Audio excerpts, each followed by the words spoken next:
Okay, you are live. Thank you, Chief. Good evening and welcome to the Board of Selectmen Interviews Subcommittee meeting on September 14th, 2020. Just a quick note before we begin. Pursuant to Governor Baker's March 12th, 2020 order suspending certain provisions of the open meeting law, general law, chapter 30A, 18, and the governor's March 15th, 2020 order imposing strict limitations on the number of people that may gather in one place. This meeting will be conducted via remote participation. No in-person attendance by members of the public will be permitted. This meeting will be live streamed, but will have no option for public participation. You can view the meeting on the Northborough YouTube channel. That's it. And we are good to go. Awesome. Okay, Tim, do I have here a motion for the acceptance of minutes for August 26, 2020? I make a motion to approve the meeting minutes, the interview subcommittee minutes from August 26, 2020. Okay, I second that. And we'll do a roll call vote. Tim? Aye. Leslie, aye. Okay. So we're all set with minutes, and we will go ahead and begin our first interview for the Parks and Rec Commission. We have one vacancy, and we are interviewing Gary Modulino. So we'd like to have Faith Stevens join us as well from the Parks and Rec Commission, if she is here. Hi, Faith. And is Gary... Looks like Gary is on, and maybe everybody unmute themselves. That'd be awesome. Okay. Hi, Faith. Hi, Faith. Hi. Nice to see you. And Gary, are you on? I'm here. Awesome. Now, did I pronounce your name correctly? Is it Modulino? Yes, Maggiolino, that's correct. Yes. Okay, wonderful. Thank you. Okay, I'm Leslie Rutan, Board of Selectmen. And my colleague, Tim Kalin. How you doing, Gary? Hi, how are you? Pleasure to meet you. Nice to meet you. Very much. And hi, Faith. Nice to see you. Nice to see everybody. Thanks. So what we'd like to do, we'd like to acknowledge that you had submitted an application for this particular position. And typically the first thing we do is speak with the representative from that commission and explain what the position consists of and what the meeting schedule might be or actually is.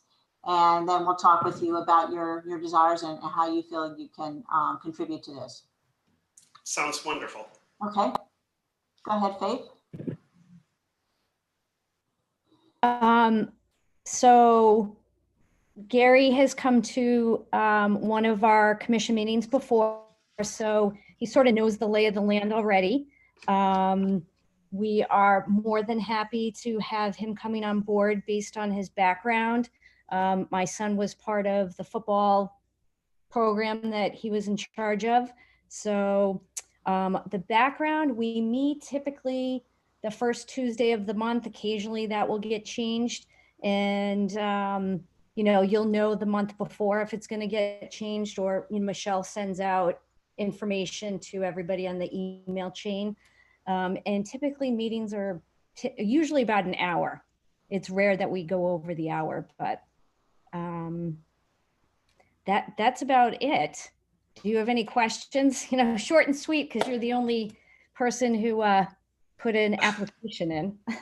No, I happen to know a few people on the commission, so I've had a chance to speak to them about it going a year and some back, because I enjoyed the meeting that I attended and have attended a few meetings at the rec department, and always, you know, appreciated and really enjoyed the involvement in being able to help beyond what I was doing for the football and cheer programs and basketball programs. Has always been incredibly attractive to me. Mm-hmm. Faith, before we go further, could you explain a little bit about some of the issues and things that you discuss in your meetings? What are the kind of topics that you cover? We cover the DPW. Scott comes and gives us a rundown what's going on, if there are any issues. Typically You know, it's been, majority of the issues have been around baseball or the planning going on over there, the work that they've been doing. So we get an update from DPW, we get an update from Ally regarding the rec department program. And then a combination between the two of them gives us an update on the fields and what's going on with the scheduling, the maintenance, who's doing what for maintenance, whether it's town or one of the committees themselves are doing maintenance.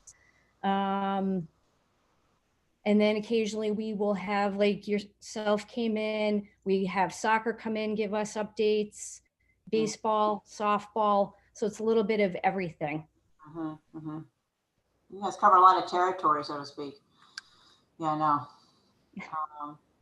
Gary, if you could tell us a little bit about your background and explain how you feel you could contribute to this commission. Sure. Well, I've lived in Northborough for 20 years now. We moved here before we even got married and bought a house. My wife's from Worcester. I'm from Western Mass, out in the Northampton area, and just fell in love with the town, fell in love with the school system, and so before we even got married, we bought a house here and settled down. My kids have grown in Proctor, and now both are at Algonquin. I've been a member of the Northborough Southborough Youth Football and Cheer Association for about 10 years now. I was president of the association for about 5.5 years. I just stepped down early last year, but I'm still an active member of that board in kind of an emeritus status. I've been coaching for 8 of those 10 years. And the same with the Northborough Youth Basketball Association. I coached for about 8 years in that association. Helped with the board, but never an official board member. But I've always truly appreciated what sports and youth does for the community. I've also worked with Ally on. I helped her launch a flag football program a few years back. My sons have been participants in the Challenger program.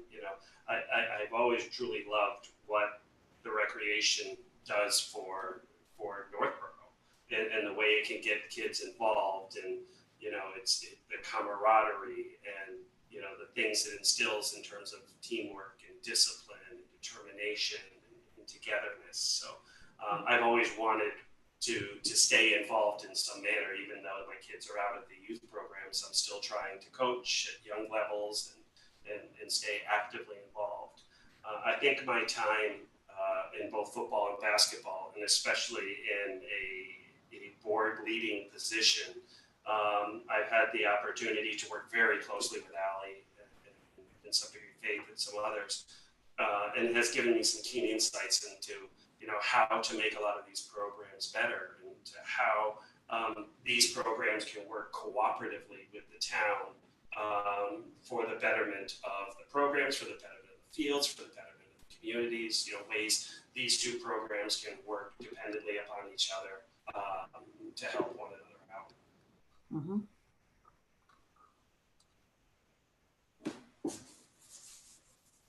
Oh, we lost your volume. Yeah, Gary, we can't hear you all of a sudden. Oh, okay. Sorry.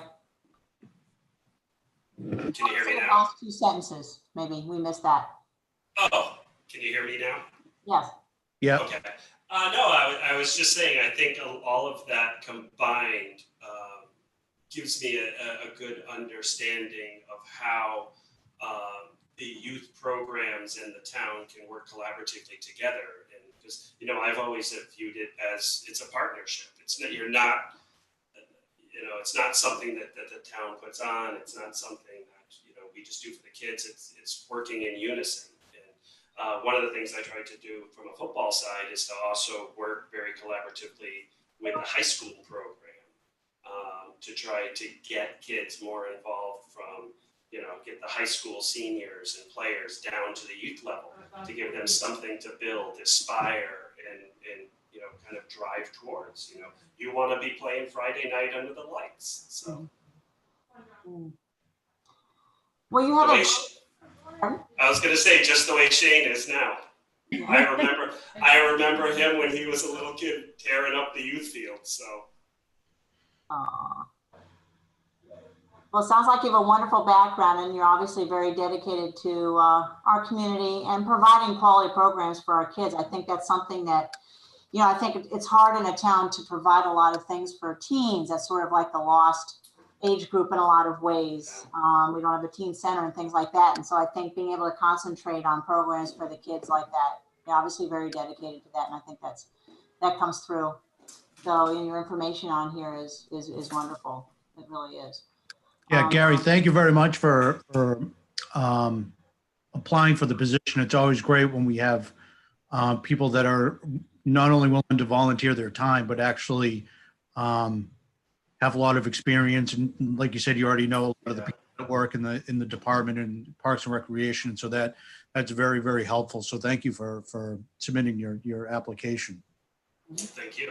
It's just an honor to be considered, and it's something that allows me to take the passion I have for this and continue it on to something a little above youth sports that benefits the whole town and not just a particular league. Right. Well, that's very much appreciated. Do you have any other questions of us or of Faith? Meeting schedule works for you? There's no reason to think that you'd have a lot of conflicts with that. No, right now my office is my dining room, so I'm always available. So. I mean, my wife doesn't like it, but she likes her dining room. Okay, so that works for you.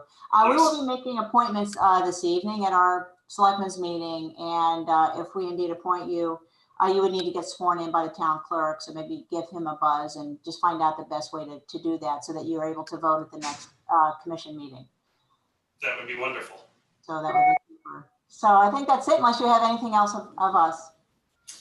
No, I've like I said, I've been pre-briefed for some time, and I'm excited for the opportunity, and excited to get started. That's wonderful. We thank you very much for applying. We really do, and having a leg up like that is great too. I mean, there's nothing wrong with applying to a committee you've never been to a meeting for, but I think this is nice. You kind of know what they cover and what can be accomplished. So, thank you very much. We really appreciate your time. Oh, my pleasure. It's been a pleasure to meet you. Thank you very much. Nice to meet you too, Gary. Thank you. Thank you, Gary. Thank you very much for being with us. Absolutely. Have a wonderful night. You too, Gary. Thank you. Bye. Take care. Bye. Thank you, Faith. We appreciate your help. Thank you. Have a great night, guys. You too. Thanks, you too. Thank you for your work. Thank you. Okay, guys, we have the next two in the waiting room if you'd like me to move them in. Sure.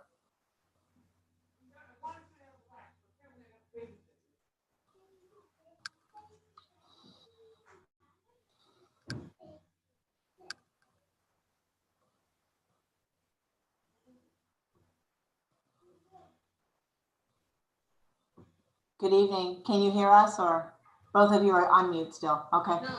No. I can hear you. Hi, Marjorie. Hi, Marjorie. Hi. Nice to see you. I'm Leslie Rattan, Board of Selectmen. Hi, and I'm Tim Kalen with the Board of Selectmen. Okay. Interview for the position, the one vacancy that's open on the scholarship committee. So we'd like to welcome you, Marjorie, and Carrie as the applicant. Hey, Carrie. Hi. So what we'd like to do, first of all, if Marjorie could give us a summary of what your group does, what you typically accomplish, what you discuss, and when you meet. Okay. So we are a volunteer committee for the town of Northborough, as you know, and what we generally do as the overarching goal is to raise money for scholarships for graduating Northborough seniors. They don't have to be Algonquin students. They just have to live in the town of Northborough. So that doesn't matter. For the last, so basically we sit around and we talk about how we can raise money. But I can tell you, and there is a checkbox on tax bills for the town that also says, would you like to contribute to the Northborough Scholarship Committee? And so that's one way that we raise money. And unfortunately, not that many people pay their taxes that way anymore. But that is, a source of funding each year. In the bigger picture, we try to figure out, how can we do this?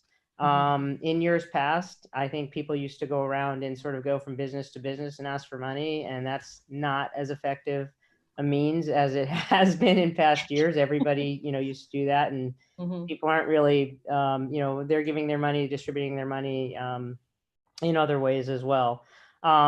What we've done, and our main source of fundraising for the last 10 years or so has actually been that we have a moon bounce at Apple Fest.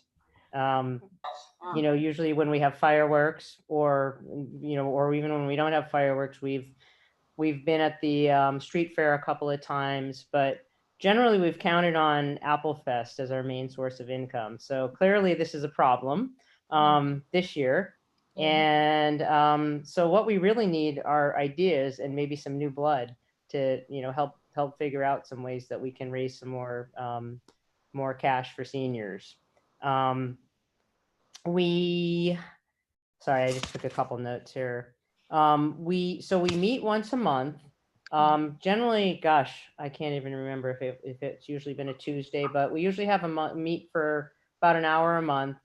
We have met at Town Hall. Traditionally, I don't know how it will be this year. But we kind of throw around ideas and kind of get to it. I know we've lost some members, or we are losing some members this year. Is that correct, Leslie? Do you know? That's possible. Maybe Di could. Yeah, well, I know we're losing Bob. Bob is our chair. Yeah. So I'm not actually the chair, but I have been a member for Bob about D'Amico, yeah. Yeah, Bob D'Amico. I've been a member for about 11 years. So that's basically what we do. We figure out what our funds are, we figure out our goals, and then we kind of throw around ideas of, how can we do this year? And it's an ever-changing climate. Then around the March-April timeframe, we distribute applications. We distribute them to the high school, to the various schools, and some other places around town that Bob has frankly taken care of. And then once we have all the applications in, they get distributed. We black out names and addresses and all that sort of thing. And we all get our own copies, and we review the applications individually. It's sort of based on need, academic achievement, maybe special circumstances, etc. And then we look at what's in our bank, and then we all meet as a group and discuss all the applicants. And then depending on what our funding situation is that year, we figure out how many scholarships we can distribute. And the scholarships usually are somewhere between 500 to 1,500 each. Quite a bit. So, that's wonderful. That's a yeah. great program. Thank you for your work on that. That means a lot to a lot of kids. It really does. It really does. So that's a big deal. that's the best part is giving out the scholarships. Yeah. So. And we get to acknowledge them at our Board of Selectmen meetings. Yep. Come to meetings, so that's nice. That's wonderful. Yeah, Thank you very much for all that. Sure. Carrie, I was looking over your information. You have great background.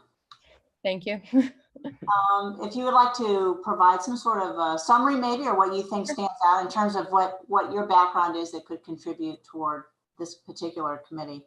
Sure, absolutely. Let me just say I'm relatively new to Northborough. We have lived here for the past, oh gosh, I think we bought our house like 8 years ago, and that doesn't feel like new, but whenever I say 8 years ago, people say, no, you're new because you're under a decade here. I'm a teacher. I'm a public school teacher. I work in Hopkinton. I'm a 6th grade teacher there. And pardon me if I don't make sense, because it's been a long few weeks. Oh, yeah. The kids are coming back on Wednesday and I'm all feeling it. But that's part of why I want to do this. I really enjoy working in education. And what I realized was I was heavily involved in the Hopkinton school system because that's where I work. So I am on the school, the HTA, so my union provides scholarships to graduating seniors in Hopkinton. So I've worked on that school scholarship committee for a while. And I've worked on committees there and groups there, but I realized that is all not in my hometown. It's not in Northborough. And I have a young son, he's 4. If you hear screaming in the background, I've tried to close the door, but he's downstairs with my husband making a mess right now. Yep, and he'll be a kindergartner next year. He missed the cutoff this year because he's a January birthday. And I realized I'd really like to get more involved in Northborough because that's where we live and that's where my child will be going to school. So I'm kind of a foot in both worlds. I live here, but I work in Hopkinton. And when I saw this scholarship committee, I said, well, you know, I'm involved in another scholarship committee, obviously there. And my background is in math and science. I'm a science teacher right now, but I was a math teacher previously. And before I was a teacher, I worked at the Princeton Review and I actually ran payroll at the regional Princeton Review office that I worked at. So I don't mind handling and managing the money aspect of things. And I'm really looking for a way to get more involved in my town. I do think I could bring some ideas to it, not necessarily right now, because again, I've been at school since about 7 in the morning and just got home, but in, you know, at a lesser stressed time, I think I could provide some ideas. I generally am a flexible thinker. I've been in a lot of roles in my job at Princeton Review and at Hopkinton Middle School. I've been asked to move around and teach both math and science. I've taught all 3 grades through the middle school because they keep shifting me, but it's made me a flexible thinker and I'm willing to try new things. So that's what led me to apply here. And I'd welcome any questions you have. I hope that was an okay summary for, you know, 6 o'clock on a Monday. Absolutely, it was perfect. It was perfect. And to have those kind of transferable skills, you know, from having done that or doing that in Hopkinton that's terrific. Mm-hmm. And bringing some new ideas. But I can see it's going to be an interesting issue this year without the Apple Fest situation. Yeah. That is the main way that, oh boy.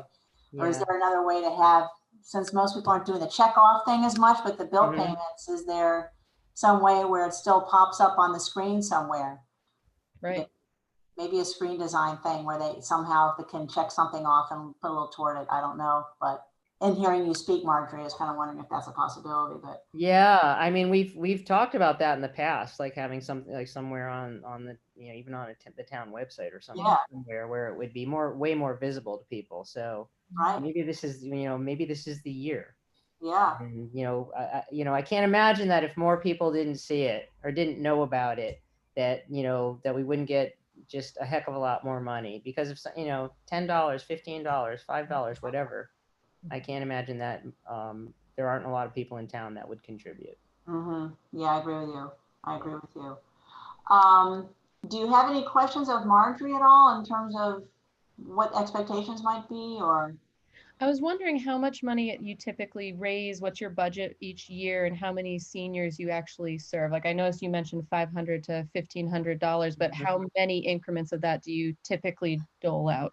So honestly, it really depends on the year. I mean, you know, in terms of budgeting, like, you know, we don't really know what we're going to distribute until after we have our major fundraiser.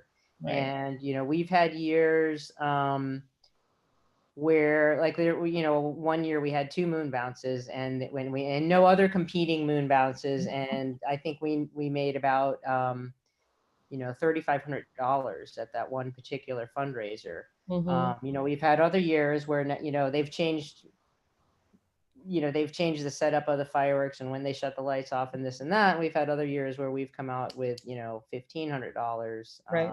You know, which isn't quite as rewarding, but, you know, basically between that and then the tax checkoff form, like I said, this has just been the last several years. Mm-hmm. You know, we see what we have left. And then we also, you know, take into account how many applications we receive. And so, you know, maybe there's 5 kids that we really want to give something to. So we'll just give them, you know, $500 each or $750 each or whatever it is. Or sometimes there's somebody that really, really stands out and we'll, you know, give that person $2,000 if we're having a year where we have enough to do that, which isn't, you know, hasn't happened in the last few years, but it has happened in the past. So, you know, Ideally, if we could get, back to having more than $5,000, $6,000 to distribute at the end of the year, it would be wonderful. Mhm.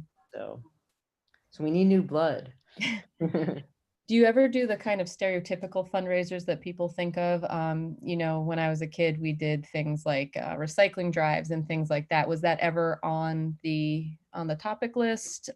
Could be a return to that in these times. Yeah, I mean, absolutely. I think I would say back before we started with Applefest, we kind of got into, I would almost call it a rut. I mean, it was a good Right. rut. It was good to be tied into it, but it worked out so well that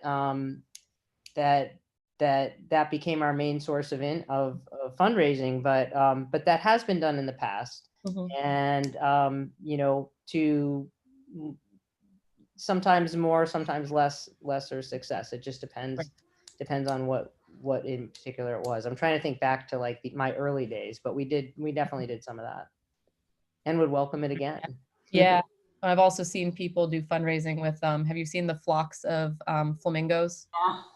Yep. You getting flocked, as they call it, Yeah. and you have a whole bunch of pink flamingos, and you can pick someone to get flocked by it, and you Yeah. set it on their lawn, and you pay money for that. Just Yeah, that's a great idea. Yeah.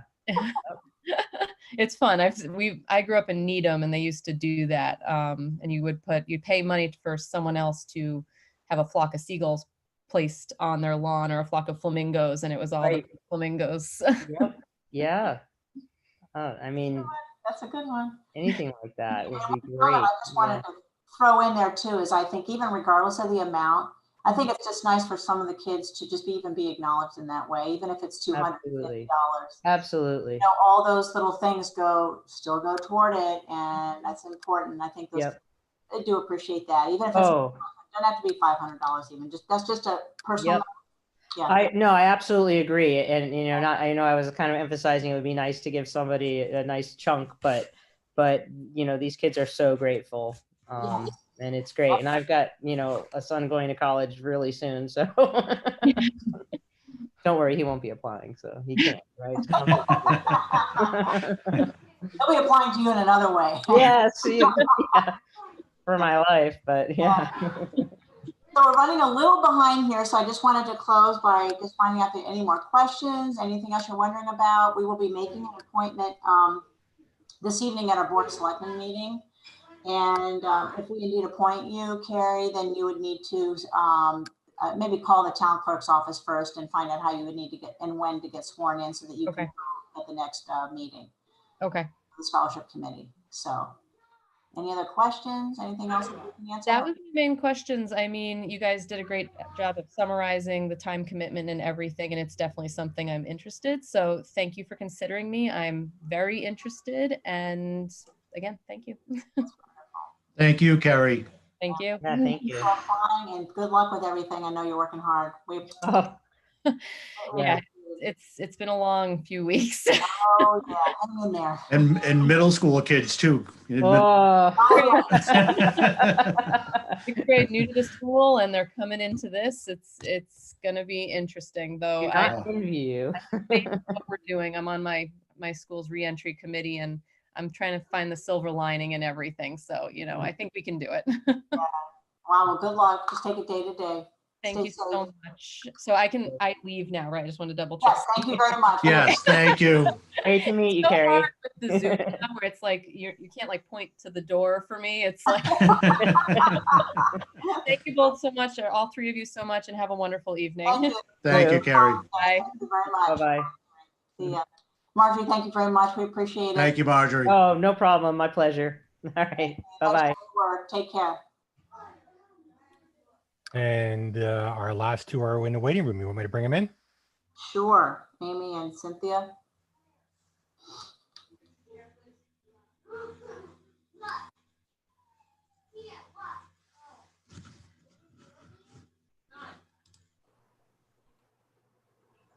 Good evening. How are you? Hi, Amy. Hi, how are you? Hi, how are you? Hi, Cynthia. Do you go by Cynthia or Cindy? Doesn't matter. I'm easy. Because I see you on like Facebook, whatever. I didn't know if you were always Cynthia. When I'm in trouble, usually I'm Cynthia. Yes, I know. Cindy, Sin, hey you, it all works, you know? Sounds good. Well, thank you very much for joining us. I'm Leslie Rattan, Board of Selectmen.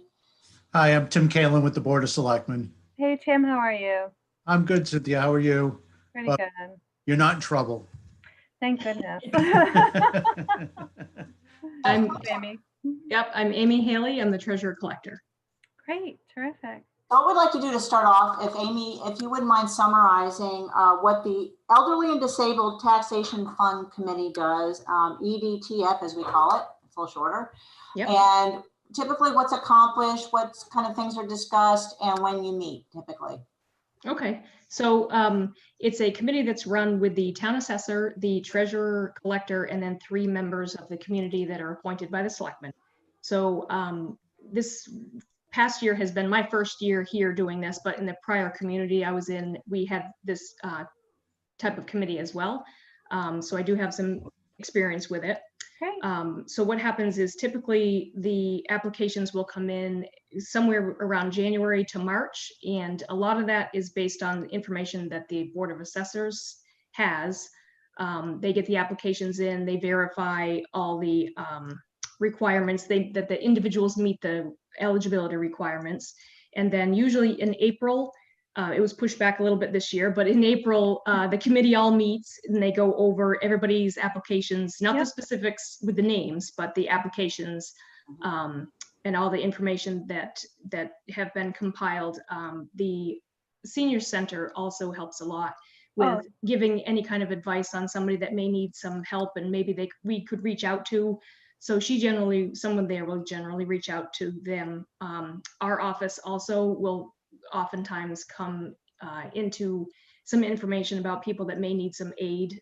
So we kind of let them know that this is available to them if they're eligible. Okay. So generally the meeting in April is to go over all the applicants, and we actually block out the names. So it's really just the data on the individuals, and we discuss whether or not, A, B, and C, I would know maybe this person C has a little bit more trouble. They may need a little bit more aid potentially. So we all kind of discuss that if somebody knows of someone that may be in a little bit more, may need a little bit more aid. Okay. Then we'd be able to all kind of vote on it and discuss it and vote it at that meeting. Okay, great. Great. If I'm not mistaken, isn't that also a check off on the tax bill? Yes. Just like the scholarship committee, but so many people, we're talking to the previous people about so many people pay online now that you're not, I used to see all those check off things and contribute $5, $10, $15, that kind of thing, whatever. Right. So how is that going in terms of raising funds for that? And is there another way to go about that, do you think? So we do still have, occasionally, we do have some donors that will physically just mail in checks that are separate. I think it's a good thing for more advertising to be out there for the people that do, either their mortgage company pays it, so they may not see it if they open their tax bill.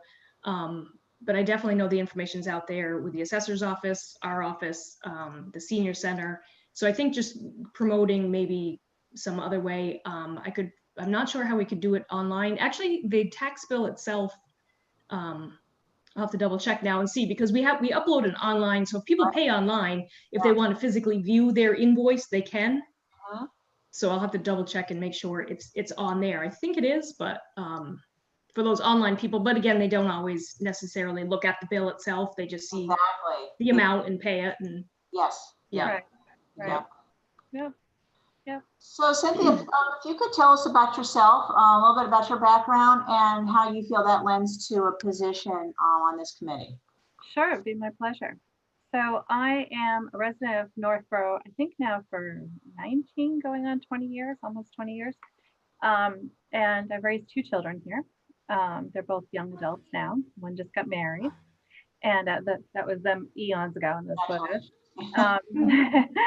And my son's a disabled person, and I also have a disability. So I have an interest in supporting the disability community with regards to people being able to access the social supports that are there and available to them.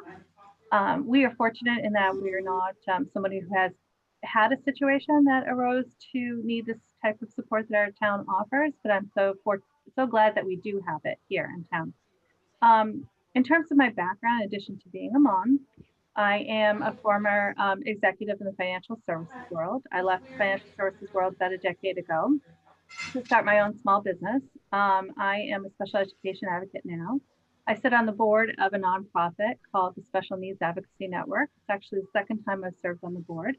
I'm the membership secretary, but I'm also part of the executive committee. And in that regard, I'm leading diversity and inclusion efforts with Northeastern University and the University of Colorado and a few other organizations. So really my whole day is, and my whole nights most of the time, is dedicated to supporting the disability community, whether you're adults or children or families, whatnot. And then, you know, I like to give back. I believe that the more you put into a community, the more, you know, that community thrives with different voices and different perspectives. I haven't had an opportunity yet to serve in the town with regards to that type of a contribution, but I was looking for one. And what else can I say? I'm always around.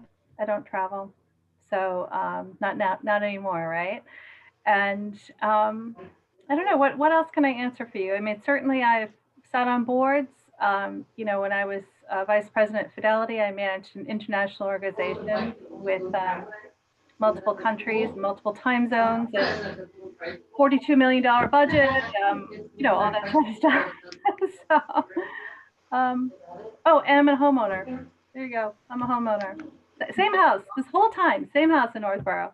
So I never moved. But, yeah. So what else can I tell you? What would you like to know? Yeah, I'm just looking at your application. It looks good. Yeah, Council of Parents, Attorney Advocate. Yep. Special Needs Advocacy Network. Yeah. How does that schedule work for you in terms of meetings? That all. Yep. So I make my own schedule since I'm self-employed. I make my own schedule, which is very nice. You know, most of my work is done via Zoom. Some of it's done by phone. It's all done by phone. And the other board that I'm on, we have a schedule. We meet about 10 times a year. It's actually set in in August. We set for the entire year. And then we like run workshops and fundraisers and things like that. But our whole schedule is set for the whole year because we all support families. We have to know exactly where we're going to be for the whole academic year. So that's fortunate. And then, you know, my other type of interests and stuff that I do, I'm also a mathematician.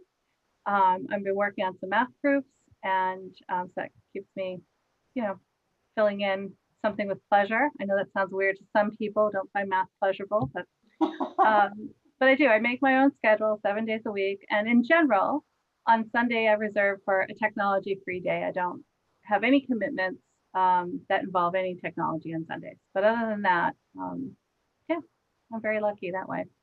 Okay, that sounds awesome. Do you have any questions of Amy at all, or anything that you're on? You know, I guess I know that I read the minute meetings from the last couple of minute meetings, the one in April 2018, the one April 2019. I saw that there was a meeting rescheduled this year. I looked at the agendas.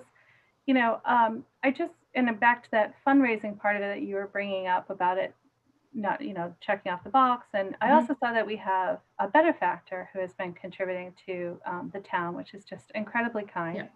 You know, and I would love, you know, once I learned more and got my feet wet and figured out how to help, I would love more to learn about how we might encourage that same sort of support, even perhaps in the terms of, you know, people designating funds to us upon passing away and whatnot to keep the community going. You know, if there was some creative ways to help. I know that there are a lot of people who are struggling right now, and a lot of people who haven't come forward about their struggles. And so I can imagine that the demand next year will be even greater than this year. Yep. So I wonder what are you looking for in a partner for this effort? Like what are you guys looking for in terms of somebody to help you with this? Oh, I think that actually sounds great. I think the promotion part of it, although I think people know about it, has always been, we want to make sure it's out there and then also on the other end is trying to get people to apply when they are eligible. Because a lot of times I feel like people think that, oh, I don't want to take up funds for someone else that really needs it, but they really need it. So Yeah. it's hard to, try to just get people to understand, even if they just need it to help them out through a current, little crisis or something, and then they can get back on their feet. I think it's a great program for that. So I think that as long as both sides, people know they should, this is helping people, it really is helping. And then the ones that should come forward for a little bit of assistance should feel comfortable doing that and not feel like they may be taking funds away from somebody that possibly could use it more. Right. Yeah. Yeah. Right. But I think it's a good point to look into the check mark thing just to see what's on the screen.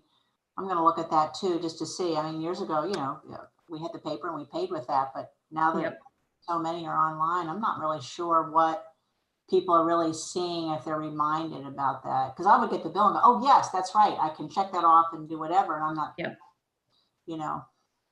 Right.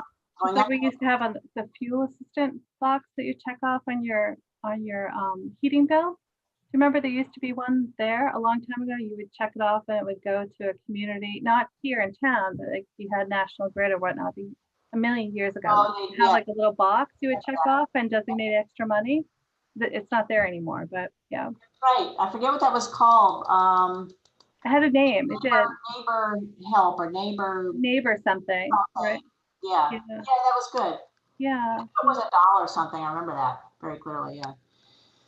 So we're running a little bit behind schedule. So we do need to, unfortunately, kind of move. We've got a selectmen's meeting after this. So we've got two other committees that we interviewed for already, and we're going to be making an appointment this evening for the two of them.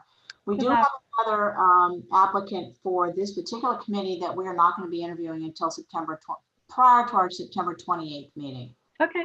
So at that meeting, we'll make an appointment for this particular committee, so not this evening. Sounds great. Well, you know where to find me. I do.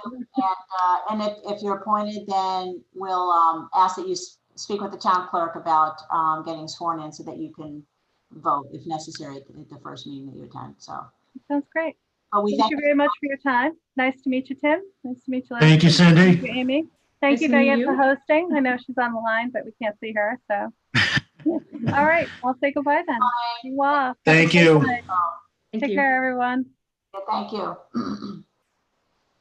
Thank you, Amy. We appreciate it very much. Thank you, Amy. All right. Have a good night. Okay, thanks a lot. Take care. You too.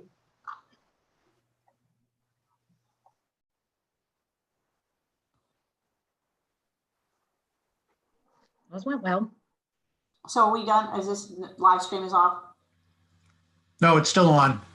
We are streaming still. Oh, we're streaming now. Okay, so, we need to wrap this up then. Make a motion to adjourn. Yes, second. All those in favor, roll call, Tim? Aye. Leslie, Excuse me. Yes. Me. Guys, I think you need to take a vote, don't you? You need to take the Oh, we do. I'm so sorry. recommendation. I apologize. You're right. We have the other two that we will go ahead and make motions for. Yep. Tim, I'll go ahead and make the motion for the first. Oh, okay. You know both. Okay. I move the subcommittee vote to recommend Gary Modulino for appointment to the Parks and Recreation Commission at the September 14th, 2020 Selectmen's meeting. Roll call vote. Tim? Aye. Leslie? Aye. Any further discussion? All those in favor? Aye. Aye. Okay. And the second motion we'll be making this evening for interview committee is I move the subcommittee vote to recommend Carrie Thornton Genova for appointment to the Scholarship Committee at the September 14th, 2020 Selectmen's meeting. Roll call vote. Second. Any further discussion? No. All those in favor? Tim? Aye. Leslie, aye. Okay, so we will be, that will be on our agenda for the Board of Selectmen meeting coming up in just a few minutes here. And we thank those individuals very much for applying for those positions. And Yeah, thank you very much. Thank you. Okay, guys, if you're all set, I'll go ahead and stop the recording and stop the streaming. Okay, and we adjourned already. Okay. Okay.